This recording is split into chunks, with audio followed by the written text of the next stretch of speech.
Hello class. आज हम लोग करने वाले हैं आपके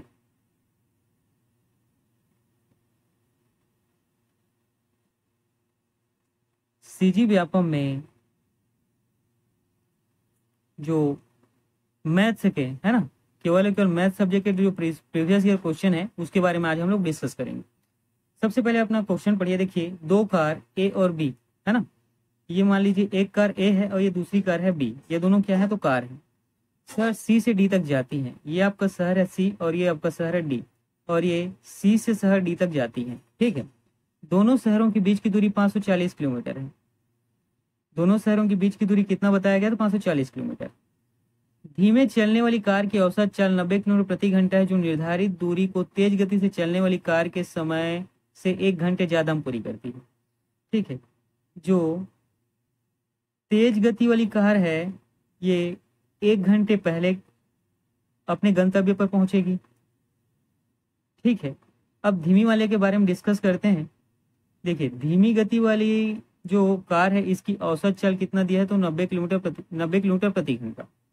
और इसको कितनी दूरी तय करनी है? दूरी दोनों के लिए बराबर है, कितना? 540 किलोमीटर। तो 90 किलोमीटर प्रति घंटे की स्पीड से 540 किलोमीटर को कितने समय में तय करेगा? तो 6 घंटे में। ठीक है। और यहाँ पे प्रश्न आपसे बोला गया है आगे, तेज गति की कार की औसत चाल क्या होगी आपको बतानी है। देखिए, धीमी गति वाली कार जो है 540 किलोमीटर को 6 घंटे में तय करती है। तो तेज वाली जो है ना, धीमी 1 घंटा ज्यादा लेती है। प्रश्न में यहाँ पे बोला गया है जो निर्धारित दूरी को तेज गति से चलने वाली कार के समय से 1 घंटे ज्यादा में पूरी करती है ना। कौन? धीमी वाली 1 घंटा ज्यादा लेती है, इसका मतलब तेज वाली कितना लेगी? ठीक है। ये जो 6 घंटे हैं उसमें 1 घंटा कम लेगी, है ना। तो ये कितना घंटे में पूरा करेगी? तो 5 घंटे में। यहां तक क्लियर हुआ। अब देखिए, हमें तेज गति की कार की औसत चाल बतानी है। ठीक है। तो ये 540 किलोमीटर डिस्टेंस दोनों के लिए बराबर है, ये 5 घंटे में तय करेगी। 5 एकम 5 और उसके बाद 4 5 शून्यम और 5 अट्ठे 40। तो जो तेज गति वाली कार की औसत चाल कितनी होगी? तो याद रखिएगा 108 किलोमीटर प्रति घंटा। ये आपका सही उत्तर है। ठीक है। चलिए अब नेक्स्ट पेज में चलते हैं और दूसरे क्वेश्चन को देखेंगे। देखिए, एक त्रिभुज का कोण बताया गया है 5:3:7 के अनुपात में है। तब त्रिभुज होगा। ये आपको बताने है कि समकोण त्रिभुज होगा, अधिक कोण त्रिभुज होगा, न्यून कोण त्रिभुज होगा या समद्विबाहु त्रिभुज होगा। देखिए, इस तरीके के क्वेश्चन करने के लिए सबसे क्या लेना है? जो अनुपात में वैल्यू दिया है उसको आप लिखिए। 5:3:7। इसके साथ आप क्या करना? एक्स लगा देना। 5x 3x और 7x। अब तीनों को क्या करना है? हमें जोड़ना है।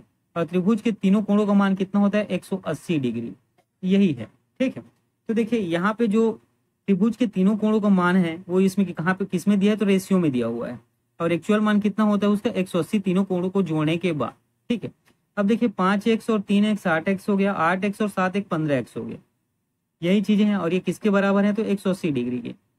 ठीक है। अब यहाँ पे एक्स का वैल्यू निकालेंगे तो ये 180 और ये भागित में 15 हो जाएगा। और ये देखिए 15 कम 15, 15 दूनी 30, मतलब एक्स की वैल्यू कितना आ गया? 12 डिग्री। यहाँ पे 5x है, यहाँ पे 3x है और यहाँ पे 7x। ये उनके कोणों का मान है।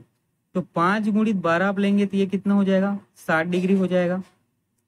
उसी प्रकार 3 गुणित 12 का अब गुणा करेंगे तो कितना हो जाएगा? 36 डिग्री हो जाएगा। और 7 गुणित 12 का करेंगे तो कितना हो जाएगा? 84, 84। ठीक है। तो यहाँ से देखिए, इनका वैल्यू एक 60 है, एक 36 है, एक 84 है। तो ये कौन कोण होगा? तो याद रखिएगा ये किसका मान है? तो न्यून कोण है ना। ये आपका उत्तर क्या हो जाएगा? तो न्यून कोण त्रिभुज। ठीक है। चलिए अब नेक्स्ट क्वेश्चन की ओर चलते हैं।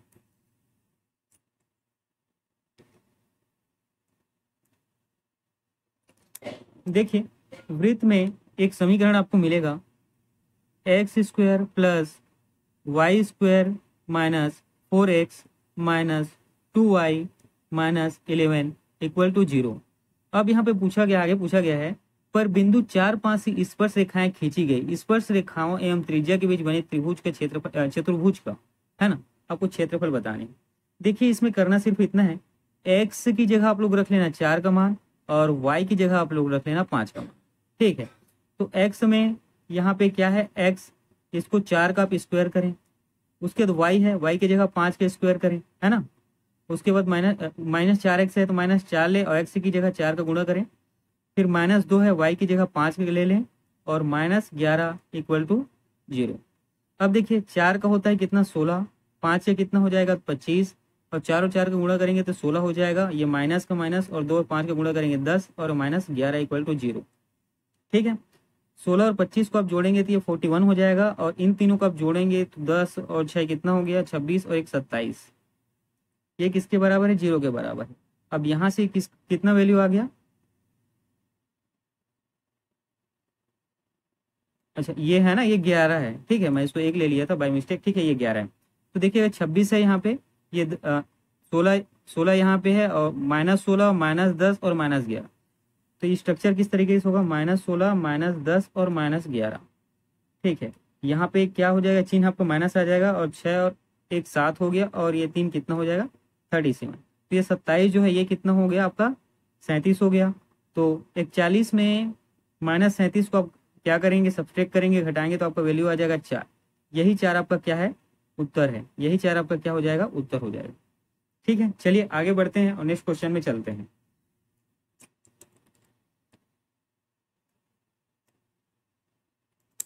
देखिएगा यहाँ पे बोला गया एक पुस्तक को 27.50 रुपए में बेचने पर, है ना, 27.50 रुपए में बेचने पर 10% का लाभ होता है। यदि पुस्तक को 25.75 रुपए में बेचा जाता तो कितने प्रतिशत का लाभ या हानि होता है, आपको बताएं। देखिए सिंपल सा है, पुस्तक को बेचा कितना में गया है तो 27.5 रुपए में, 5 रुपए में। ठीक है, 27.5 रुपए में इसको बेचा गया है और इस पे लाभ कितना हुआ तो 10% का। कितना लाभ हुआ तो 10% का। अच्छा सुनिए, देखिए कोई भी जो एक्चुअल में इसकी कोई भी जो परफेक्ट वैल्यू होती है वो कितना होती है 100%। कितना होता है 100%। और इसमें उसको प्रॉफिट का कितना हुआ तो 10% का। तो एक्चुअल में कितना हो गया 110%। ठीक है, चीजें यहाँ पे समझ में आई। कोई भी चीज है जिसके अपने आप में वैल्यू कितना है 100% है और इसमें प्रॉफिट कितना होता है उसका 10% का, कितना हो गया 110%। ठीक है, यहाँ तक ये चीजें क्लियर हुई। ठीक, तो एक पुस्तक को 27.50 रुपए में बेचने पर 10% का लाभ होता है। ठीक है, यदि पुस्तक को 25.75 रुपए में बेचा जाता तो कितने प्रतिशत का लाभ या हानि होगा, ये हमें बताना है। ये कितना 110% का वैल्यू है। इसका एक्चुअल वैल्यू कितना है 100%, है ना। एक्चुअल वैल्यू कितना है 100%। तो ये कैसे हो जाएगा इसका स्ट्रक्चर, 27.50 बटा 110 गुणित 100%। ये देखिए इसका प्रॉफिट है ना, 10% लाभ पर यहाँ पे बेचा है। हमें इसको क्या निकालना था, एक्चुअल परसेंट पे निकालना था। 10% लाभ का ये वैल्यू है, हमें इसको क्या निकालना है, एक्चुअल वैल्यू में निकालना है। ठीक, तो अब यहाँ पे देखिए दशमलव है। ठीक है, दशमलव के नीचे आप 1 ले लीजिए, उसके बाद 2 अंक है, 2 शून्य कर दीजिए। ये पूरा करिए, 1 शून्य नीचे का, 1 शून्य ऊपर का। ठीक है, 11 एकम 11 दूनी 22 और 11 पंचे 25। देखिएगा 11 पंचे 55 है ना, बाई मिस्टेक मैंने 25 कह दिया। ठीक है, उसके लिए सॉरी। ठीक है, 11 पंचे 55 होता है, बाई मिस्टेक मैंने 25 कह दिया। ठीक है, वो ऑन फ्लो में निकल जाता है। चलिए ठीक है, ये इसकी एक्चुअल वैल्यू कितनी है 25 की। ठीक है, वो इसको 110% प्रॉफिट में बेचा तो कितना में बेचा था 27.50 रुपए में। ठीक है, अब बोला गया है कि यदि पुस्तक को 25.75 में बेचता, एक्चुअल तो 25 रुपए निकल गया, अगर उसको वो 25.75 में बेचता, ठीक है, तो कितने प्रतिशत का लाभ या हानि होता है ये आपको बताने हैं। तो 25.75 में बेचता, एक्चुअल में उसका मूल्य कितना है 25 रुपए है। अब यहां से आपको वैल्यू कितना होगा 0.75। ठीक है, तो देखिए 0.75 ज्यादा में बेच रहा है, 25 उसका एक्चुअल वैल्यू है और इसमें आपको परसेंट निकालना है तो आपको कितना 100 से भाग कर देने। अब देखिए दशमलव है, दशमलव के नीचे यहाँ पे 1 ले लीजिए, उसके बाद 2 अंक है, तो ये इस तरीके से क्या हो जाएगा, नीचे आप ले लेंगे इसका वैल्यू। ऊपर में 100 है, नीचे में 100, दोनों कटा दीजिए, 25 एकम 25 दिया। यही 3% जो है इसका क्या हो जाएगा तो प्रॉफिट हो जाएगा, लाभ हो जाएगा। ठीक है, चलिए आगे बढ़े और नेक्स्ट पेज पे चलते हैं। ठीक है,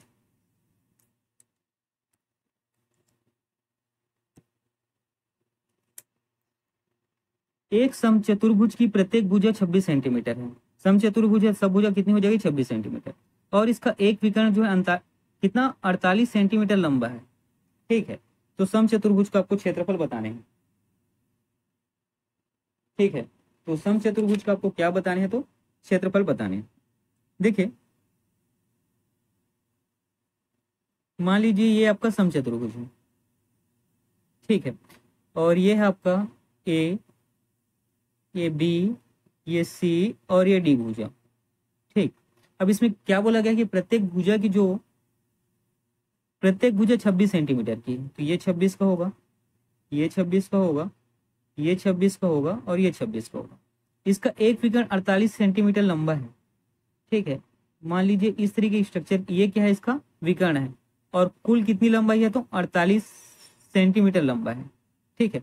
हम लोग एक दूसरा विकर्ण खींचते हैं, ठीक है, क्योंकि समचतुर्भुज के क्षेत्रफल निकालना है, और समचतुर्भुज के क्षेत्रफल का फार्मूला क्या होता है, तो हाफ इंटू एक विकर्ण गुणित दूसरा विकर्ण, ठीक है। तो हमें दो विकर्ण चाहिए रहेगा, D1 और D2, ठीक है। यहाँ पे एक विकर्ण दिया हुआ है जिसकी कुल लंबाई कितनी है, तो 48 सेंटीमीटर लंबा है। देखिए ये समचतुर्भुज है और साथ में क्या देखने को मिलता है, दो विकर्ण है। तो दो विकर्ण अपने आप को जिस जगह पे काटती हैं, जिस बिंदु पे काटती हैं, ठीक है, वो उनका क्या होता है, उनकी लंबाई का आधा होता है, ठीक है। वो उनकी लंबाई का क्या होता है, तो आधा होता है। इतनी चीजें क्लियर हुई। मान लीजिए ये ए और सी कितना है, 48 सेंटीमीटर है, तो ये 24 होगा, ठीक है, ये 24 होगा, ठीक है, क्योंकि वो जिस बिंदु पर एक दूसरे को प्रतिच्छेद करती हैं उसकी लंबाई वहां पे क्या होती है, आधा होती है, ठीक है। तो दोनों विकर्ण। अब देखिए ये 26 है, ये 24 है, ठीक। हमें इस वाले का वैल्यू निकालने हैं। अगर किसी एक का वैल्यू यहाँ पे निकल गया, या ये 24 ये 26 है, कहीं पर भी यहाँ एक का वैल्यू निकल गया, तो आपको क्या हो जाएगा, दोनों विकर्ण आपको मिल जाएंगे, ठीक है। तो देखिए यहाँ पे हम लोग लेते हैं 26 का स्क्वायर बराबर होता है, यहाँ में मैंने मतलब क्या लगा दिया, पाइथागोरस प्रमेय, ठीक है। यहाँ पर हम लोग क्या इस्तेमाल करेंगे, पाइथागोरस प्रमेय का इस्तेमाल करेंगे। और ये 26 का स्क्वायर बराबर होता है 24 का स्क्वायर धन, मान लो इस वाले का हम लोग विकर्ण का है ना वैल्यू निकालेंगे, तो ओ बी स्क्वायर। यहाँ तक क्लियर हुई। अब 26 का आप लोग स्क्वायर देखिएगा, तो 26 का स्क्वायर का वैल्यू कितना होता है, तो याद रखिएगा 676। आप लोगों को स्क्वायर 1 से लेकर 30 तक याद होने चाहिए, है ना। आप लोगों का वर्ग जो है ना, वर्ग वर्गमूल और घन मूल 1 से लेकर 30 तक आप याद रखेंगे, ठीक है। तो 26 का वर्ग कितना होता है, तो याद रखेंगे 676। उसी प्रकार 24 का वर्ग आपको याद रखने, ये कितना होता है, 576 और धन ओ बी का होल स्क्वायर। अब देखिए ये 676 है और ये 576, इसका मैं पक्षांतर करता हूँ और लेफ्ट हैंड साइड में लेके जाऊंगा तो ये -576 हो जाएगा, क्योंकि प्लस का माइनस हो जाता है, और ये हो जाएगा ओ बी का होल स्क्वायर। अब 676 और 576 को आप घटाएंगे तो वैल्यू कितना आ जाएगा, 100, और ये किसके बराबर है, ओ बी स्क्वायर के, ठीक है। तो ओ बी स्क्वायर के बराबर है, तो देखिए ये 10 का स्क्वायर हो गया, और ये कितना हो गया आपका ओ बी स्क्वायर, दो है ना, ए स्क्वायर स्क्वायर काट दिया, तो ओ बी का वैल्यू कितना मिल गया आपको, 10। तो ये कितना है, तो 10 है, तो 10 तो इसका कितना का, ओ से बी का वैल्यू है, तो 10 ये भी हो जाएगा। चीजें क्लियर हुई, ठीक है। तो देखिए इसका विकर्ण हो गया एक ए सी, जो प्रश्न में दिया था 24 और 24 48। उसी प्रकार दूसरा विकर्ण बी और डी जो है, ये हो जाएगा 10 और 10 20, तो ये हाफ हो गया। इसका एक विकर्ण जो दिया था वो ले लीजिए 48, और दूसरा विकर्ण आप ले लेंगे 20, 2 एकम 2 दहाम, ठीक है। तो ये कितना आ गया, 480, और क्षेत्रफल है तो याद रखिएगा सेंटीमीटर स्क्वायर आपको लेना है, तो इसका उत्तर कितना आ गया, 480 सेंटीमीटर स्क्वायर, ठीक है। चलिए अब नेक्स्ट प्रश्न में हम लोग चलते हैं।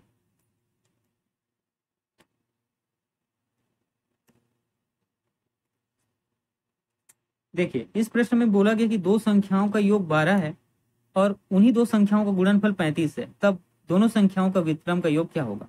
देखिए दो संख्या मान लीजिए ए है और बी है, और इन दोनों का योग कितना है, 12 है।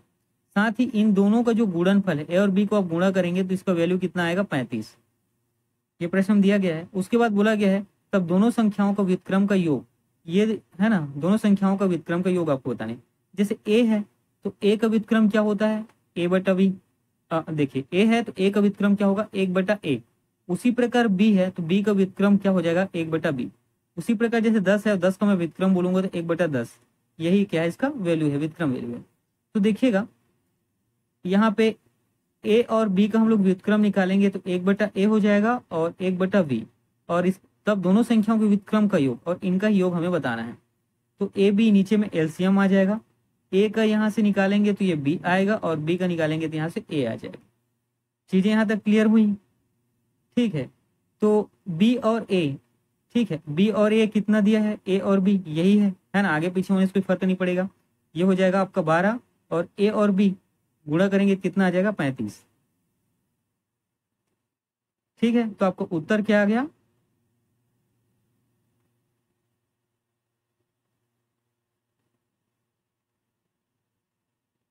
देखिए यहाँ पे एक्चुअल में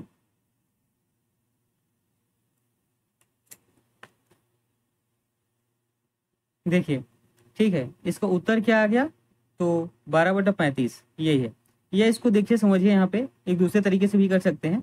देखिए यहाँ पे क्या बोला गया आपको, ए धन बी ये कितना है 12 है, साथ में ए और गुणित बी यही है ना, ये कितना 35 है। तो यहाँ पे एक आप वैल्यू रख के देखिए, यहाँ पे मान लीजिए हम लोग 7 रखें और 5, या 5 और 7 इन दोनों को जोड़ेंगे तो 12 आ जाएगा। साथ ही 7 और गुणा 5 का करेंगे तो ये कितना हो जाएगा 35। यही चीजें हैं, मतलब दोनों एक दूसरे को क्या है सेटिस्फाई कर रही हैं। तो देखिए एक का वैल्यू 1/7 व्युत्क्रम वैल्यू है, और दूसरे का वैल्यू 1/5। अब इसका एलसीएम लेंगे तो ये कितना हो जाएगा 35, और 7 पंचे 35 की 5, और 5 सत्ते 35 की 5। अब ये कितना हो गया 12/35। यही आपका उत्तर है। इन दो तरीके से आप बना सकते हैं। चलिए ठीक है, नेक्स्ट पेज पे चलते हैं।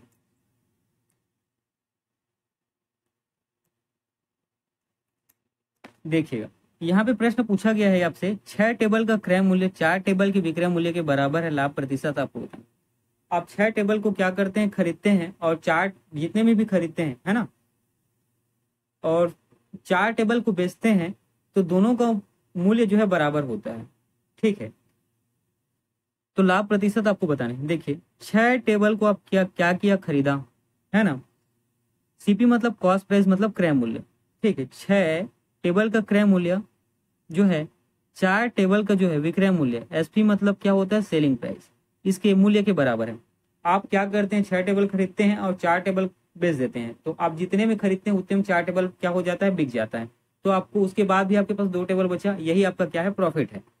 ठीक है, तो सीपी 6 टेबल का सीपी मूल्य जो है 4 टेबल के विक्रय मूल्य के बराबर है।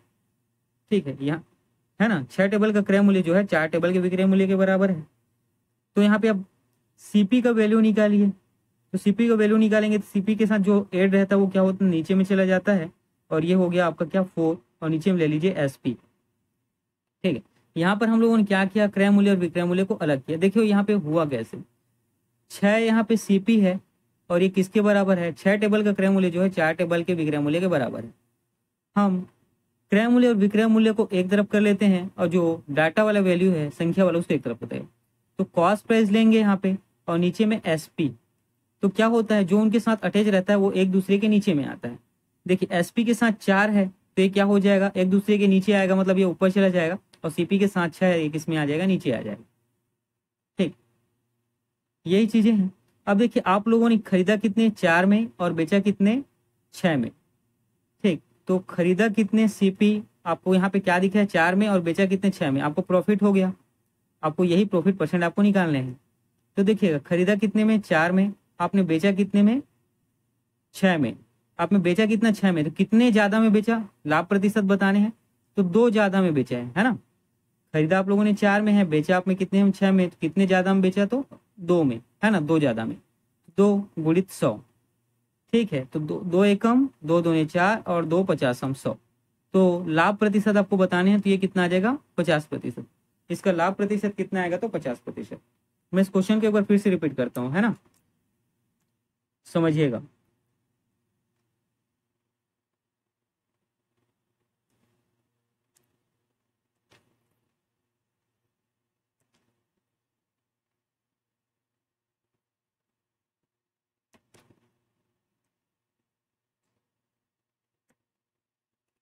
देखिए 6 टेबल है, इसको आपने क्या किया, खरीदा, जितने भी रुपए में खरीदा। ठीक है, और इसी 6 टेबल में से 4 टेबल को आप जितने भी रुपए में बेचते हैं उसका मूल्य क्या है, बराबर हो गया। तो आपने 4 टेबल बेचा, तो आपने 2 टेबल आपके पास क्या होता है, बच गया, यही आपका क्या है, तो प्रॉफिट है। तो यही 2 टेबल है। ठीक है, यही 2 टेबल है। अब यहाँ पे से आप सीपी और एसपी निकालेंगे। सीपी आपको कितना मिलता है यहाँ पे 4, और एसपी कितना मिलता है 6। तो 2 का प्रॉफिट हुआ किसमें, 4 में, गुणित ये कितना हो गया 100, तो ये 50% आपका आ जाएगा। ठीक है, चलिए अब नेक्स्ट पेज में चलें।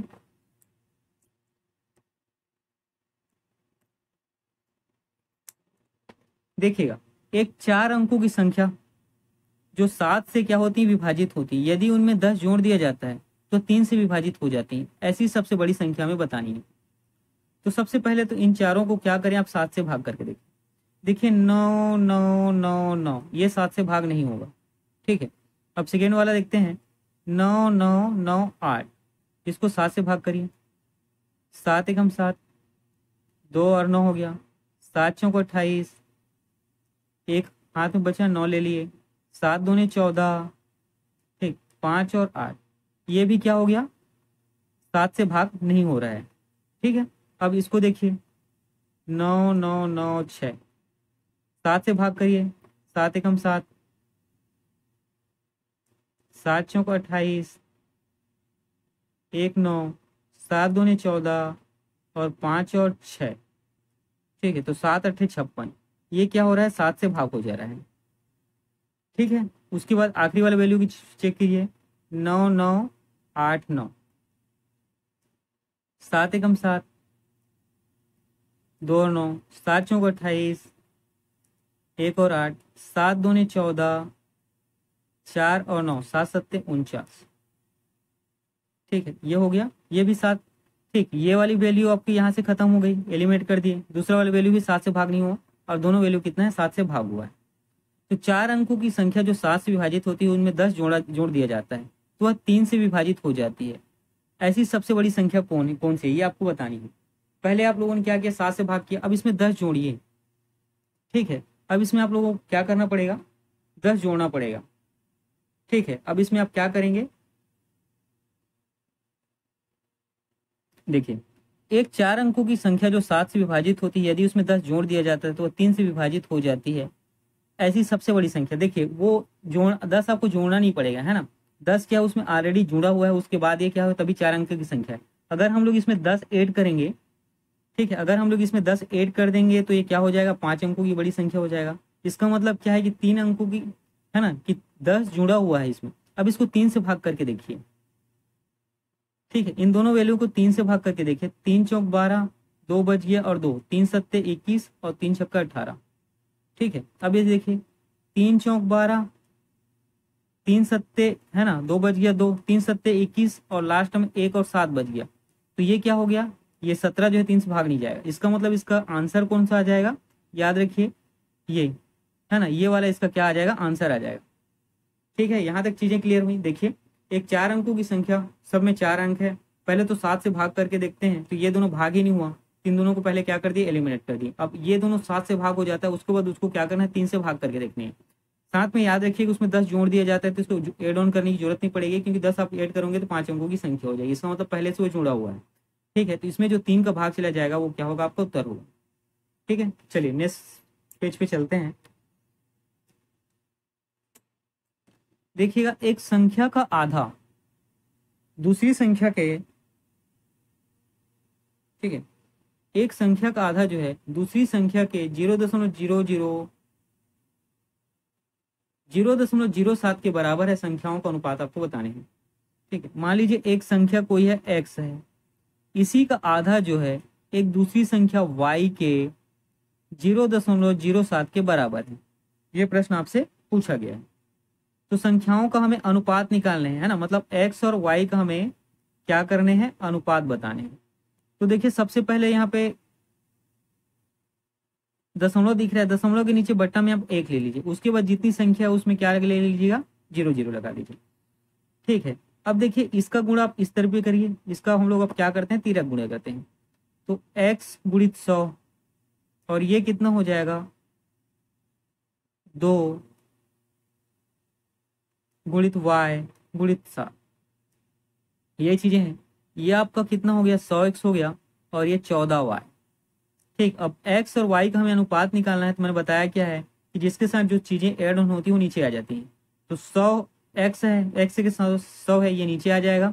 उसी प्रकार y है, ठीक है, y के साथ जो 14 है वो क्या हो जाएगा, नीचे आएगा। तो नीचे यहाँ पे आएगा तो ये ऊपर चला जाएगा। ठीक है, अब 2 सत्ते 14, 2 50, तो इसका जो आंसर आएगा ये आएगा आपका C 7:50। इसका जो आंसर आएगा वो कितना आएगा आपका C 7:50। ये आपका सही उत्तर है।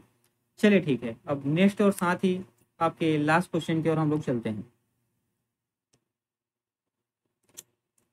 देखिए ए का 90% का मान, प्रश्न आपसे दिया गया है ए है, ए का 90% का मान जो है बी के 30% के बराबर है।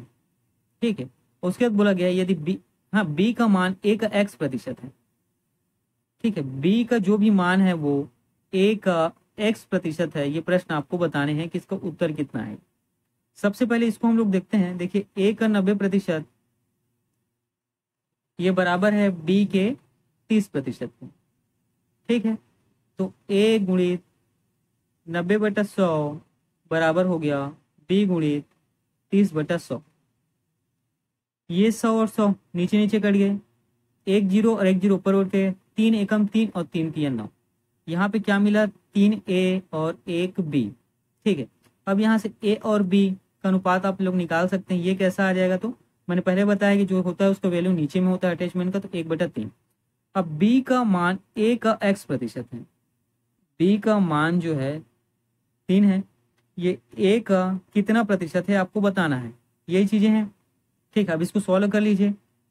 अब इसका तिर्यक गुणा होगा इस तरीके से, तो 100 का देखिए यहाँ पे 1 गुणित x और ये कितना हो जाएगा, 100 का 3 से गुणा हो जाएगा। ठीक है, तो x का वैल्यू कितना आ जाएगा यहाँ पे 300। यही 300 आपका क्या है, आंसर है। चलिए ठीक है ना। और हम लोगों ने लगभग 10 क्वेश्चन किया है और सारे क्वेश्चन आपके व्यापम में पूछे गए हैं, है ना। सारे क्वेश्चन जो है आपके व्यापम में, है ना, पूछे गए हैं। सभी प्रीवियस ईयर क्वेश्चन है। कहीं पे डाउट होगा तो कमेंट बॉक्स में कमेंट करेंगे। और आज के क्लास में यहीं तक रखता हूँ।